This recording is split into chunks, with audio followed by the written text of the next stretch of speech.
Hey, what's up, everybody? BDO44 coming at you in another video. All right, so I was just having a therapy session. Excuse me, not a therapy session. NBA chat video. I do so much on this channel, I don't even know what it is. But I was talking basketball with you guys in regards to Brody going to the Clippers. We mentioned Kevin Love going to the Heat, a few other things. And I got cut short because I had some stuff dropped off in my house that I had to address. So I just want to pick up where I left off. I was wrapping up the Brody conversation. Essentially, what I was saying is I don't think the Clippers really help themselves in the long run because he's going to do certain things that hurt the team. And if they lean on him too much and don't manage him properly, it'll play into the defense's hands, in my humble opinion. I don't think I'm saying anything anybody else isn't saying. That's kind of what everybody says about the Brody. He's just going to have to find a way to prove all of us wrong and get out of his own way, which is something I've been screaming for him to do in regards to his basketball play for a little bit now. But there was more stuff to talk about. It's another thing I wanted to get to, and that is Patrick Beverley, and 1/3 of the trio of small ball players that the Lakers had. He's got a home now. He's going to be headed to his hometown squad, the Chicago Bulls. For me, it's not that I don't like it.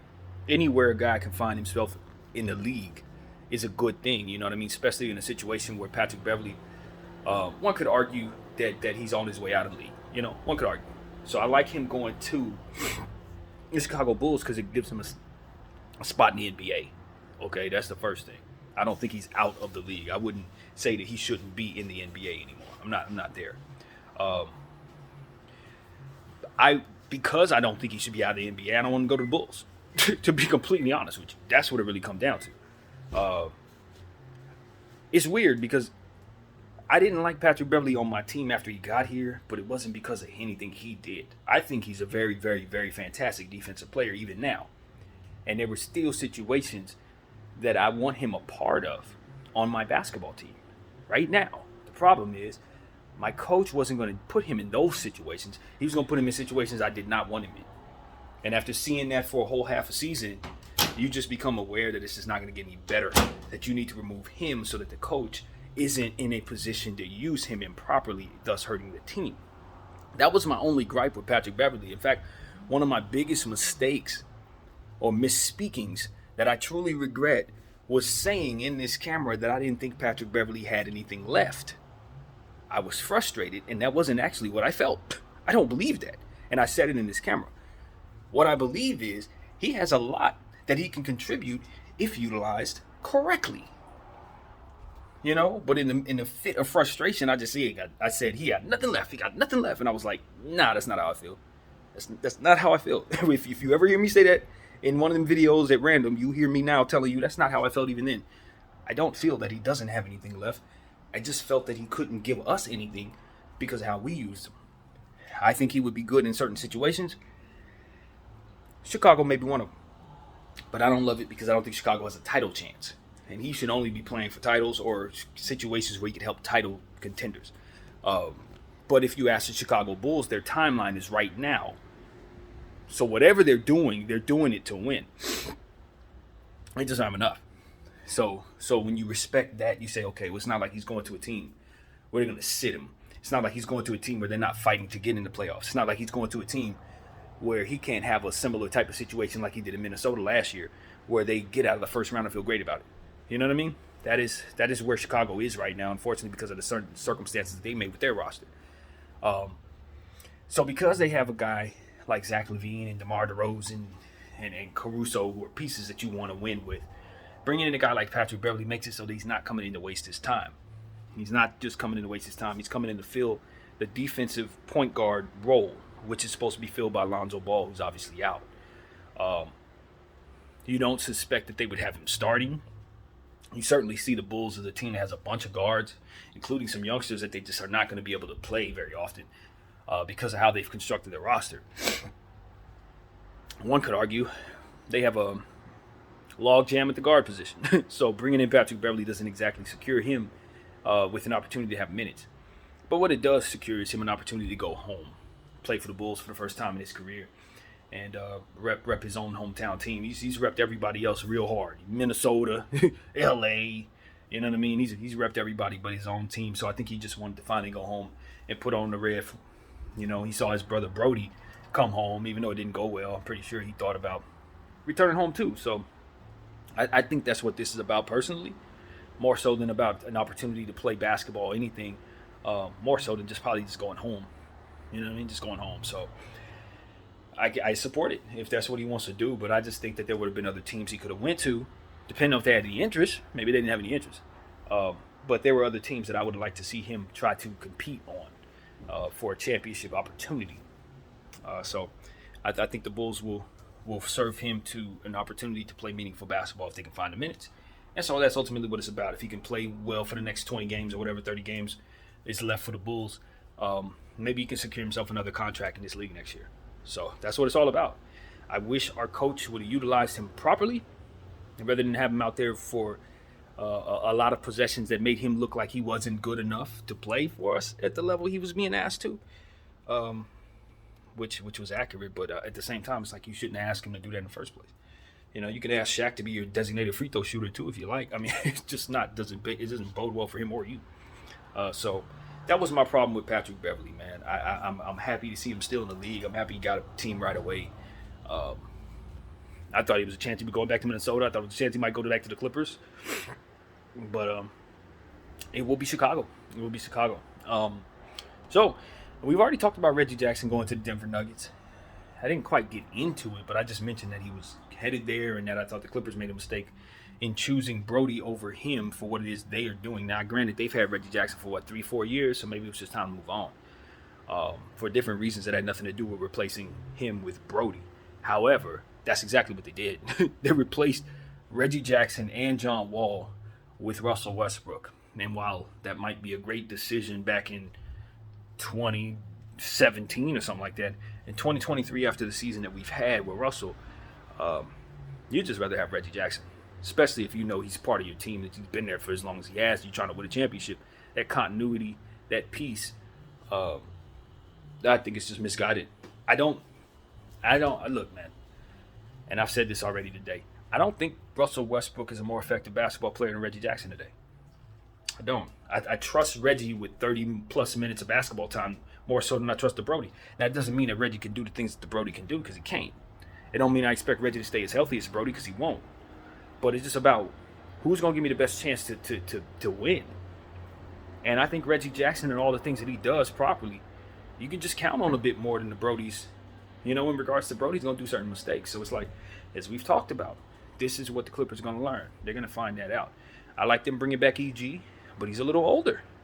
You know, so these are the things that we talk about. I just look at the Clippers and I say, the pieces look like they could fit. But if they have the wrong injuries, they're going to be leaning on older players, and those injuries are going to beget more injuries because of it. You're talking about a situation where you're going from playing your second-string guy to now playing your fourth-string guy just because your second-string guy couldn't hold up no more than your first-string guy. That's what they're going to run into. That's exactly what they're going to run into. So I'm very confident that the Clippers are not winning the championship this year, and I would tell everybody not to put any money on them doing so. They just aren't young enough.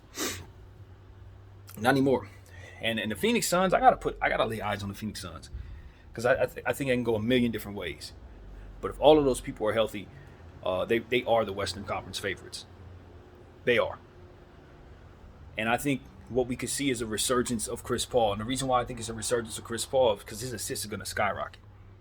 Now he's got two of the most efficient shooters in the history of the sport to pass to each and every time he makes plays. Two of the smartest offensive talents in the history of the sport to pass to each and every time he makes plays. And so for me, it's like, it's not about the offensive side. They're going to always be better than everybody offensively. The question is, can they get stops, and will their bench hold up, and can they withstand any injury whatsoever? Can they withstand any injury whatsoever? Can they afford for their fifth guy to roll an ankle without falling off a cliff? And the answer is to be determined based on how well those other guys tend to play. You know, Cam Payne is a huge part of this. Josh Okogie is a huge part of this. They need those guys to play well. Darius Baisley coming off the bench. Dario Saric, if he's still there. I don't even know if he's still there. They might have traded him. I don't know. But this is what it's about. Damian Lee is an extremely important piece, although I trust him, so I don't think that's going to be a problem for them. It's going to be whether or not they're going to have enough from those guys defensively. defensively. Because if it's only Josh Okogie playing defense out there, Ayton's gonna have to defend. He's gonna have to get stops against people, against like Giannis, whoever they see, the big dogs, Jokic. He's gonna have to get stops. Because what the thing about the Phoenix Suns that we understand is that a lot of what they were doing was because they were able to rely upon that small forward, Mikal Bridges, to not only play fantastic defense every night and never get tired, but to also not miss games at all, because he's one of the NBA Iron Men. So having a defensive player that never misses games, that runs like the wind, you're removing that from your situation. You're removing Cam Johnson as well, another wing that helps you defensively. And now you're bringing in Kevin Durant, an older guy. And then you're proceeding to bring guys like Terrence Ross from a different situation. You know what I mean? Guys are coming in like Bazley from a different situation. And you're asking them to come to you and be the best team in the Western Conference. And I just don't think that's realistic at all. I don't think it's realistic. And then going into next year, it's about how they can come back healthy. Obviously, you expect Booker to be 100%. He's a youngster. Is KD going to be a year older? What does that mean? Chris Paul, how far down the road are we with Chris Paul? For me, I'd have traded him at the deadline. As soon as I brought in KD, he's out. He's out in the same trade, because I'm not about to double down on old unnecessarily. That don't make no sense to me. Now, I know KD, one of the biggest parts of probably coming to the Phoenix Suns is to play with Chris Paul. But he's going to have to wait a year, because I'm getting Chris Paul's contract out of here, and we're going to re-sign Chris Paul on some Russell Westbrook. That's how we got to do that. You know what I mean? Since it's a 4-year contract, you got to strategize it that way. You want to play with this guy that bad? He's not going to be here to stay in this season. Not if I'm GM. Not if I'm GM. He out. You got to do things correctly. You build around Kevin Durant and Devin Booker. Period. That's your 2 max contracts. Everything else on that thing got to go to make that makes the most sense, including Ayton. Get him out of there, because you're now building around KD's contract and Booker's contract, and whatever doesn't make them the best possible team is a deterrent to the timeline that you don't have a lot for. So you got to learn from the Lakers' mistakes and don't screw around with your timeline when you guys are getting old. KD is old. So you got about 5 more minutes to get the most out of him. If you don't, he's leaning on Devin Booker, and that's it. Chris Paul already out the door, if you ask me. And you don't have anything else. Like, you literally don't have anything else. So this is going to be a situation where if they don't play their cards right, they're going to have to trade Ayton. They're going to have to trade Ayton. You know, because Chris Paul ain't going to get you nothing. You're not gonna move KD, and you're not going to move Devin Booker. So now the next move for them is to shop Ayton in the offseason, if you ask me. You just jump ahead of that. You jump ahead of that and you do it anyway. You don't wait till you have to. You just know you have to do it and do it now in the offseason. So that's what I expect. I expect them to try to make some sense of their roster a bit more. You build around KD and Devin Booker. Any other contracts that make that weigh you down, or role players that aren't up to par, you got to shave them off, and got to shave them off early. Or it's a failed experiment. That's it. So it's a new ownership with Phoenix. I hope they've taken notes in regards to some of the new owners that have done things the wrong way, especially when they come in kicking tires on Morgan in the future. When you don't make the right decisions with the role players, you think your buyout market's going to buy you a championship, you're going to find out the hard way. You're going to find out the hard way. Old names that have been guys that you've known for 100 years, KD and Kyrie, and these names that they've been running around for a long time, man. They have the mileage now. So if you don't utilize the fact that they don't have a lot of time left to be who they are, and you got to get the timeline right as soon as you can, doing little experiments with Chris Paul out of sentiment just because he's been Chris Paul for so long. He's been Chris Paul for so long. That's the point. We've been watching Chris Paul run All-Star games for 20 years now. You got to move on. If you're going to do it right, you got to move on there. So these are the type of things we're going to find out if Phoenix is too stubborn to do the right thing. Like Josiah and them in Brooklyn and couldn't get it right. Or like the Lakers, took like 5 years for us to understand what the hell we need to be doing. Phoenix better get it right early. They better get it right early. Because it ain't nothing for KD to demand a trade out of Phoenix. He already told you he thinks it's good for the league. Which means he's open to doing it again, as far as I can tell. So I'm not certain he's going to finish his career in Phoenix. Especially the way Phoenix has made certain decisions over the years. You know what I mean? With new ownership, you don't know what this team's going to do. And I just wonder. Because I'm telling you, if they think Chris Paul is about to be the old Chris Paul, He gonna be an old Chris Paul. I'm telling you. I already see that coming. That should have been moved. So, and the last but not least is a team I want to talk about, is the Golden State Warriors. Because I'm not so sure that the Golden State Warriors have not already passed up what it is they're supposed to be doing. I think they might have already hurt themselves by not making certain decisions. I really do think that. I think that Klay Thompson should have been moved already. I think Draymond Green should be moved already. Because at the end of the day, what you got to do is make your franchise make sense. And right now, they got a bunch of old guys and a bunch of young guys who've underdeveloped. The old guys can't carry the young guys, and the young guys don't play enough defense to help the old guys. So it's like they're trying to, again, keep things going for sentiment. We want to keep these guys going because they're our Hall of Famers. We love them. But if they're not gonna wave goodbye on time, you got to force them out the door, or it's gonna be to the detriment of your own timeline. And so they ain't developing Moses Moody correctly. They already let the second pick overall in the draft 2 years ago go for a bag of peanuts. That was a mistake. Wiseman, that should have never happened that way. You got rid of Gary Payton, or rather let somebody else sign him to a contract that you didn't want to pay him. Let him walk out the door and then proceed to give away assets to get him back as a version of himself that's hurt. So that right there tells me that they're messing up there and doing that. This is a lot of stuff up there where you look at Bob Myers and you guys and those guys, you say, okay, now you're crossing over into being greedy to the detriment of your own situation. Greedy in the sense you want to keep all the young guys and keep your old guys intact, and it's to the detriment of your situation because those two units can't win together anymore. Of course, they just won the championship now, but it wasn't because those young guys had any roles at all. They didn't. That was the point. They didn't have any roles. You let other people step in front of them so that you can win a championship, but didn't relinquish them into better situations so they can develop. Now they're worthless, and you're stuck with them still trying to win, and they can't help you. So I just think the Golden State Warriors missed an opportunity. He probably should have moved some people at the trade deadline, if at all possible, to salvage their situation, in my humble opinion, because now you're sitting on a team that's not good enough. You're living on last year's championship glory and fame, but you don't have the pieces to defend, which is a big deal. Wiggins is going to be asked to do everything because you can let go of all these defenders. Gary Payton, I don't even know if he's going to be as healthy as he needs to be to defend the people you're going to need to defend. And the field has changed a little bit. You need more length. You need more strength.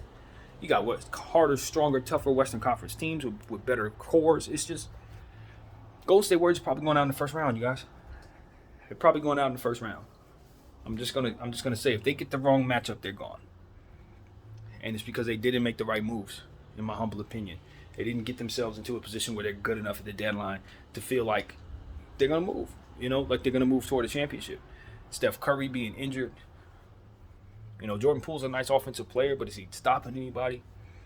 I think they may have overpaid Jordan Poole, even though he's worth every coin. Not to you, when you got 3 other Hall of Fame shooters on the team.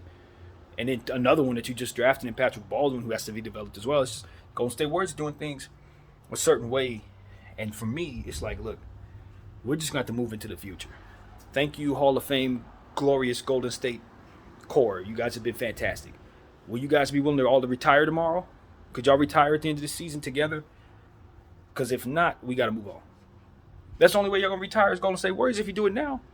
If I'm running things, don't have me be the GM because them dudes is going to be coming back waving, wearing different uniforms.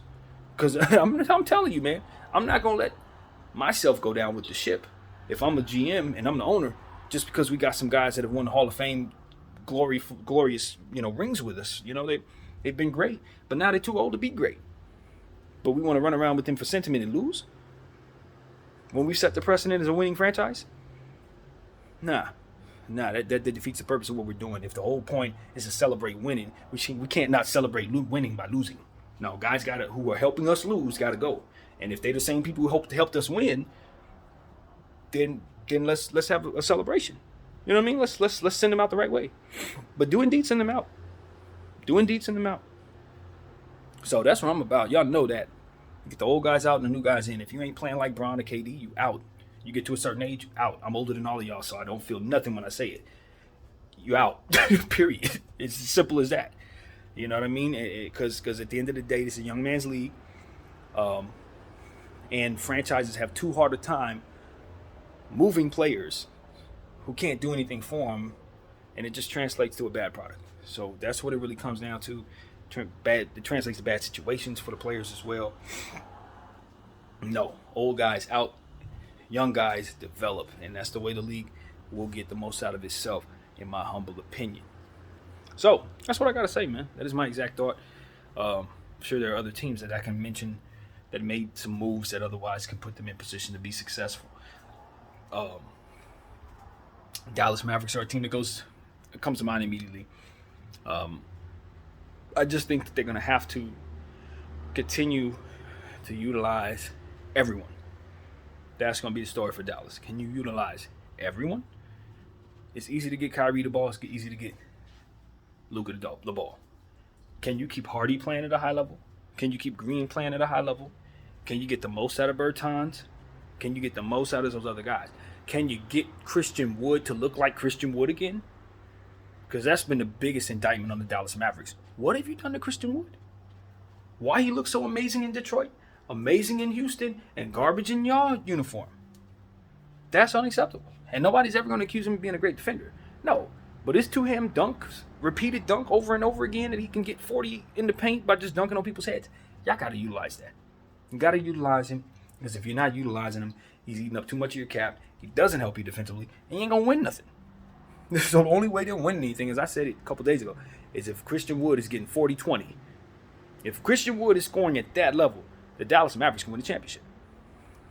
But if he's not playing any better than he's been playing this season, they're not getting out of anywhere. They may not even get out of the first round. So I think a lot of what they're doing, even though we're looking at Kyrie and Luka, that ain't who needs to step up. That ain't who they need to figure out how to use. It's Christian Wood. That's who they need to use properly. So that's what I got to say, man. That's it. I'm not going to talk about my Lakers in this video. I talk about them every day. I know. Not in this video. So that's what I got. My name is BDL44. I thank you all for watching. I'm out.